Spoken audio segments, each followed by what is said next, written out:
Bonjour à tous, bienvenue dans cette nouvelle vidéo. Aujourd'hui, on va aborder un ou deux points précis de prononciation.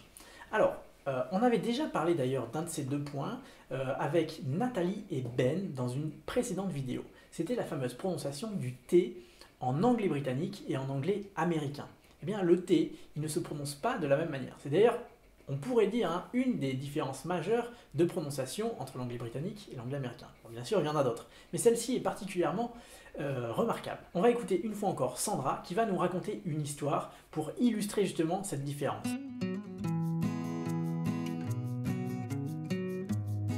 Donc j'ai vécu 6 ans aux États-Unis, 2 ans dans le Tennessee. On va au restaurant avec ma famille et puis on commande une bouteille d'eau. Donc avec mon accent britannique, je demande à la serveuse « May I have a bottle of water ?» Et là, la serveuse me regarde, ne comprenant pas ce que je lui demande. Donc dans ma tête, je me dis, j'ai utilisé le bon vocabulaire, bottle of water, a priori, la bonne syntaxe, le bon temps, et pourtant je ne me fais pas comprendre. Alors je lui montre une bouteille d'eau sur une autre table et elle me dit « Oh, you want a bottle of water ?» Et là, j'ai réalisé à quel point il y avait une différence majeure entre l'accent britannique et l'accent américain. Et cette différence, elle réside donc dans la façon dont les Américains vont prononcer le T ou le double T à l'intérieur des mots, qui ne va pas se prononcer comme un T, mais comme un D. Donc, bottle of water donne bottle of water. A bottle of water. A bottle of water. Une lettre, a letter. Et avec l'accent britannique, a letter, bien sûr. C'est mieux, c'est beaucoup mieux, it's much better. It's much better.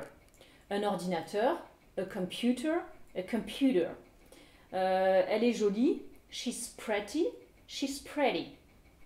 Alors, donc ça va même plus loin, puisque lorsque vous avez des mots où vous avez un N suivi d'un T, le T disparaît au profit du N. Exemple, le chiffre 20, donc des Britanniques vont dire bien sûr 20, et des Américains vont dire 20. Alors en plus avec les voyelles au début là qui sont très nasales. Mais qu'est-ce qui s'est passé dans ce mot-là? Vous avez le T qui n'a pas été prononcé et c'est le N qui prend le dessus. 20. On va retrouver cette règle de prononciation dans des mots comme international qui va donner international.